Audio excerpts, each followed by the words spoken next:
What if the biggest mistake of your life was walking away from the only person who ever truly saw you? He had fame. He had millions of fans.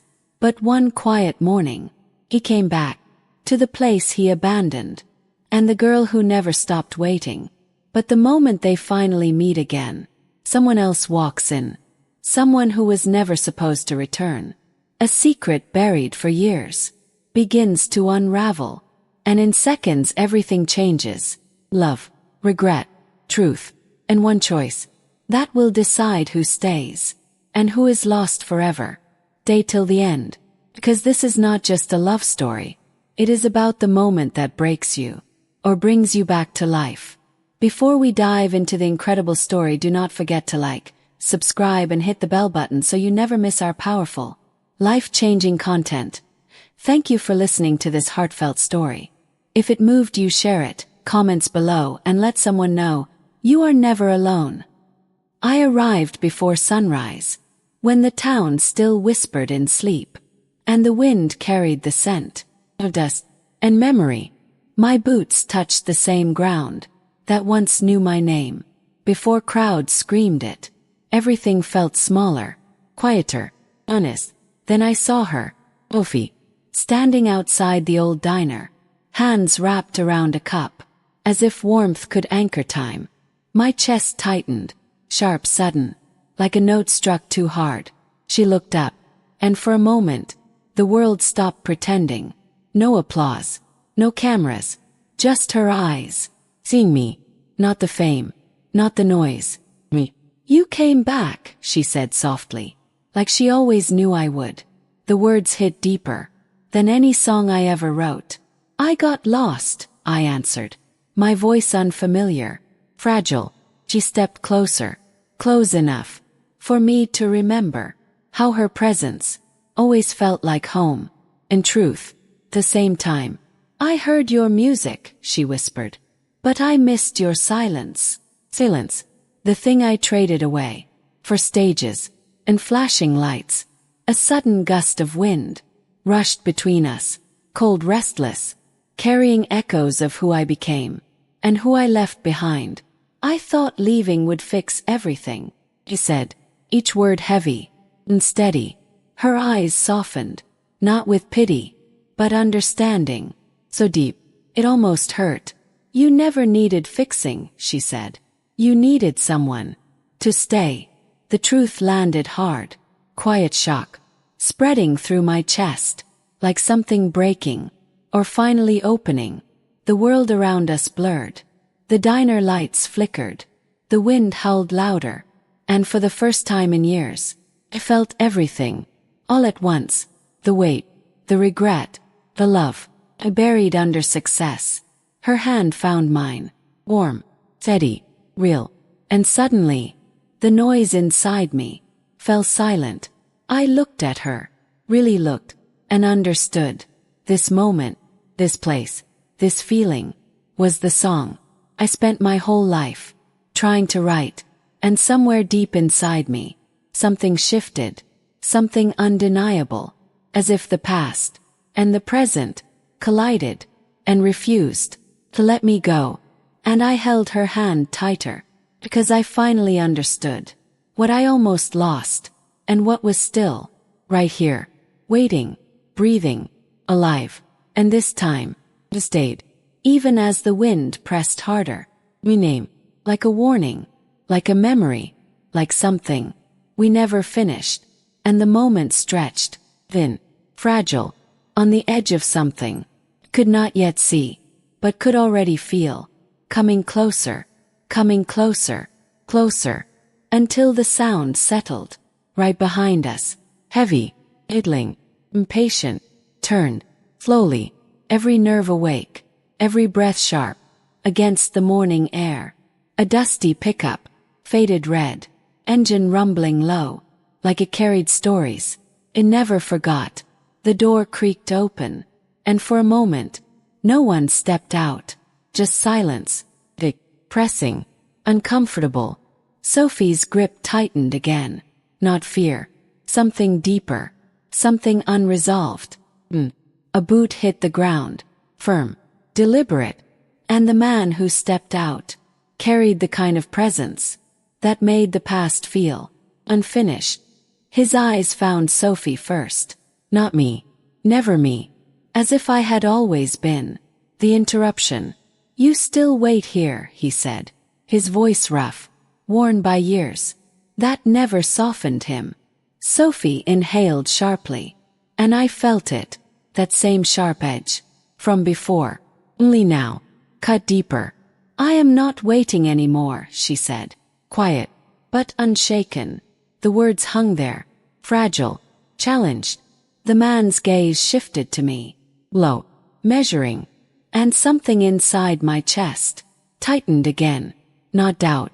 Not regret. Something closer to realization.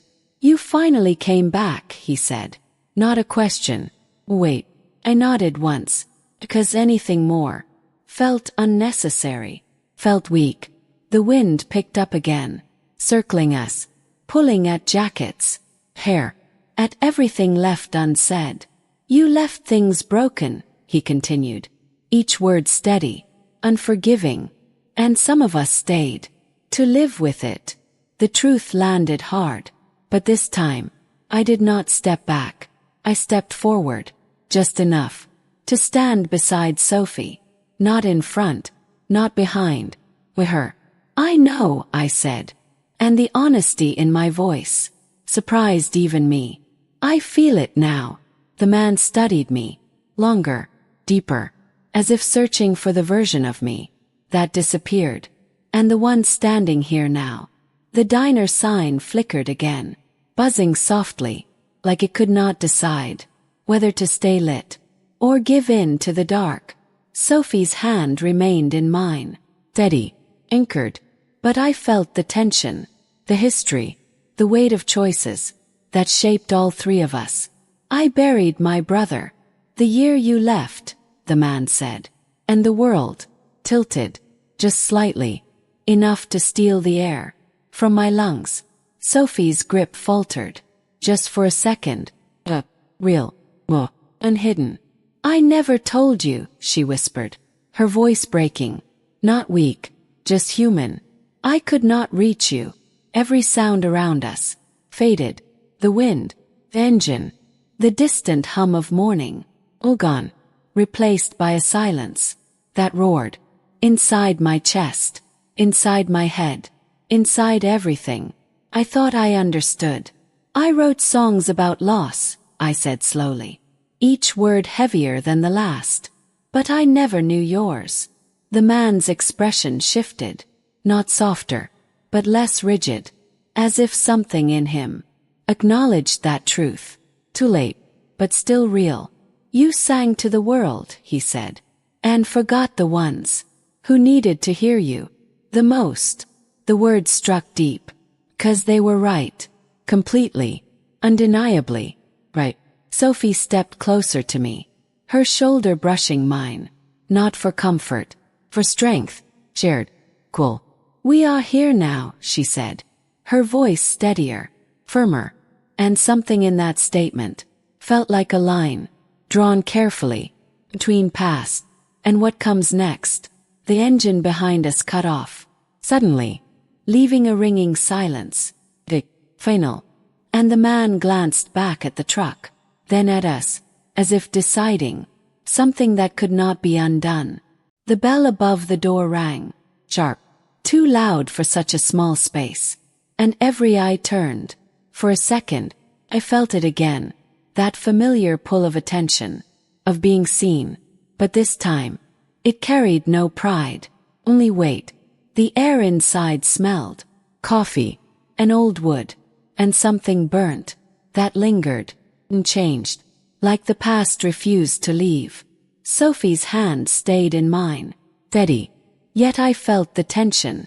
Running through her fingers. Like a quiet storm. Waiting. The man walked ahead. Each step certain. As if this place belonged to him now. Maybe it always had.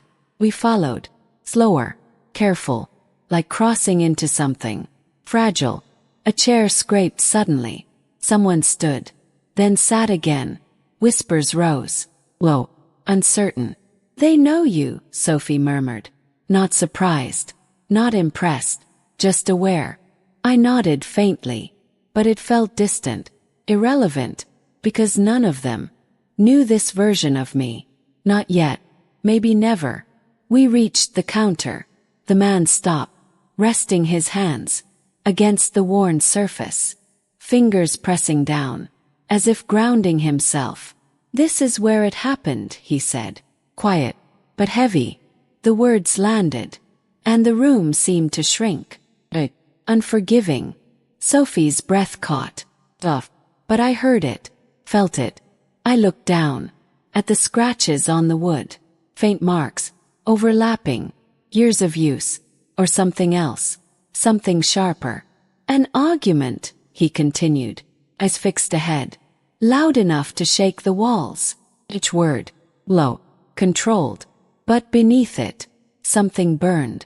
I should have stayed, Sophie whispered, and her voice carried a weight I had never fully understood. Until now, until here. The man's jaw tightened, but he said nothing, and that silence spoke louder than anger ever could.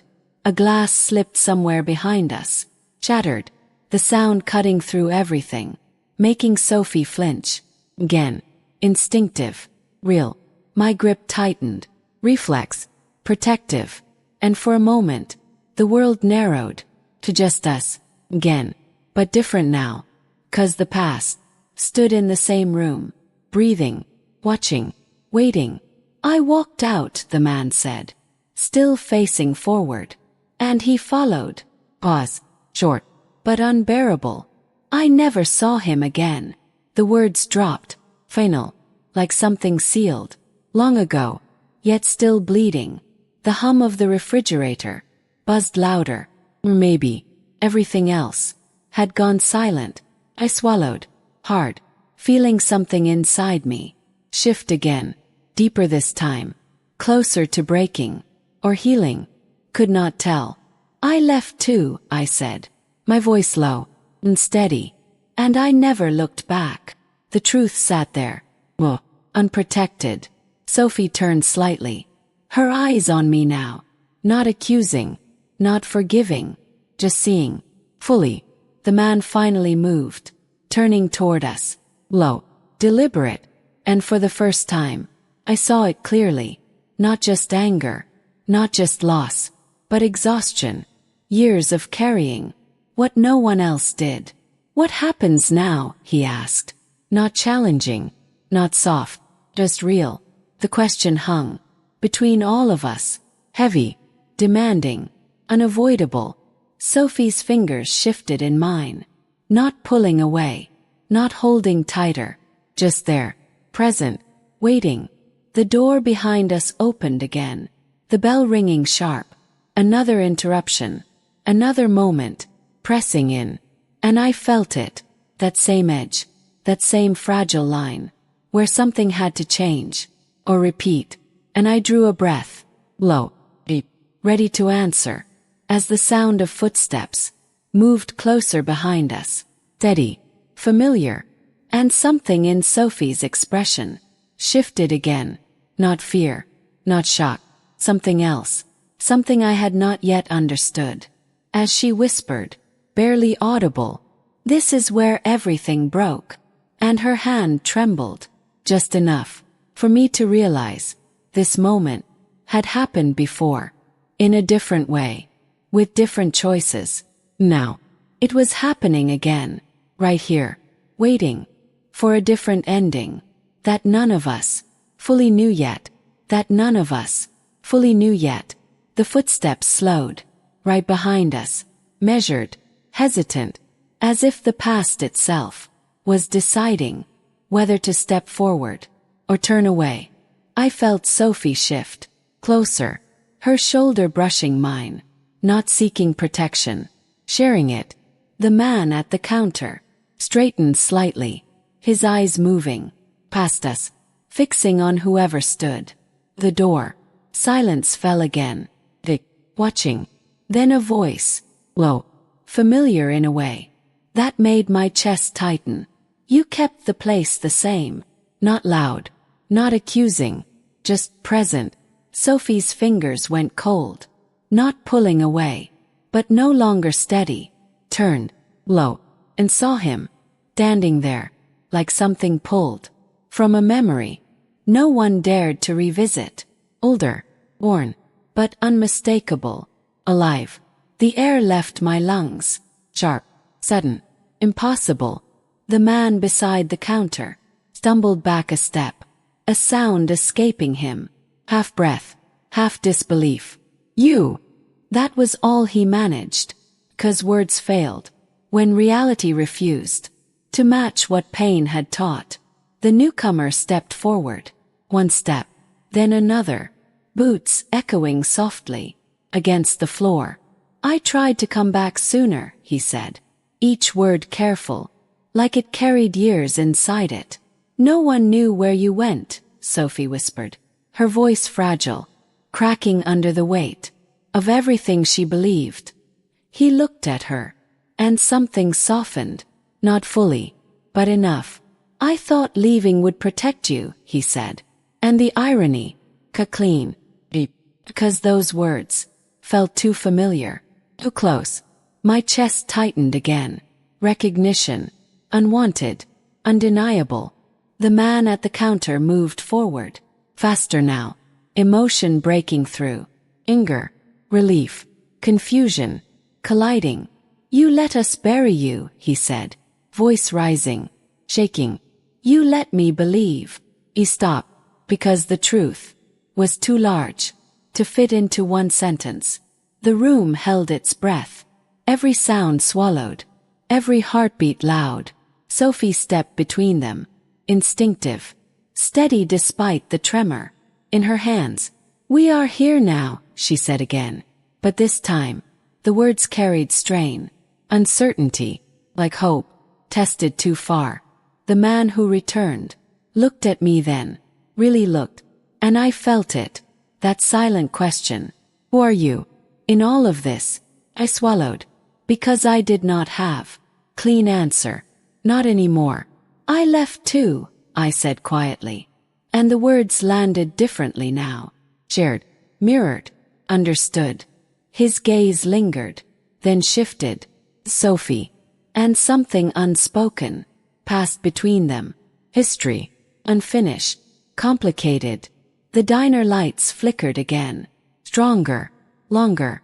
Casting shadows that stretched and twisted across the walls, as if the past itself was moving, breathing, refusing to stay buried.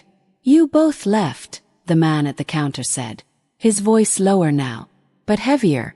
And I stayed. 3 truths, standing in one room. None of them simple. None of them resolved. Sophie's hand tightened again. This time, not from fear, from choice. And I felt it. Clear, deliberate, grounding. The returned man exhaled slowly, eyes closing for a brief second, as if gathering the pieces of something shattered long ago. I came back to fix it, he said, but even he sounded unsure if that was possible. The word fix hung in the air, fragile, dangerous, 'cause some things, once broken, change shape forever. The door behind him creaked, moving slightly, on its own, or maybe, from the wind. No one noticed earlier. A cold draft slipped in, brushing past us, carrying something, unsettled, and Sophie's breath hitched, just enough for me to feel it again, that edge, that moment, where everything could shift again. And as all 3 of us stood there, caught between what was lost and what had somehow returned, the lights flickered once more, and this time, they dimmed, longer, deeper, as if the room itself was waiting to see what we would choose. Next, the lights dimmed, and in that hush, something settled, not outside, inside us. Sophie's hand stayed in mine, steady now, no tremor, no hesitation. I am done waiting, she said, not loud, final. The man who returned lowered his gaze, years folding into that single moment. I thought leaving would save you, he said. Sophie shook her head. Gentle, certain. Staying saves people, she answered. The words moved through the room, like warmth after a long winter. The man at the counter exhaled. Low, heavy, anger loosening, not gone, but no longer in control. You are here now, he said to his brother. Not forgiveness, not rejection. Beginning. I felt the truth settle in me. Clearer than any song. Running never heals. It only delays the moment. We must face. I cannot change what I left behind, I said. My voice steady, honest. But I can choose what I hold now. Sophie looked at me. And in her eyes, I saw no past version of me. Only the one standing here. Present. Real. The returned brother stepped closer. Hands open. No defense. I am sorry, he said. Simple. Complete. The kind of apology that asks for nothing and offers everything. Silence followed. Not heavy this time. Tough. Like something finally understood. The man at the counter nodded once. But enough. Sophie squeezed my hand. And I knew. This was the moment. Not grand. Not loud. But true. I am staying, I said. And this time, it was not a promise. It was a decision. The light steadied. Warm again. The diner breathing. Alive. And changed. Yet different. 'Cause we were. Inside. The wind eased. Carrying nothing away. For once. And in that quiet. Understood. Fame fades. Noise disappears. But the people who see you. Before everything. And after everything. They are the truth. They are the home. We spend our lives. Trying to return to. And sometimes. If we are brave enough.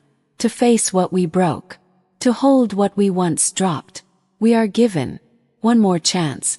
Stay.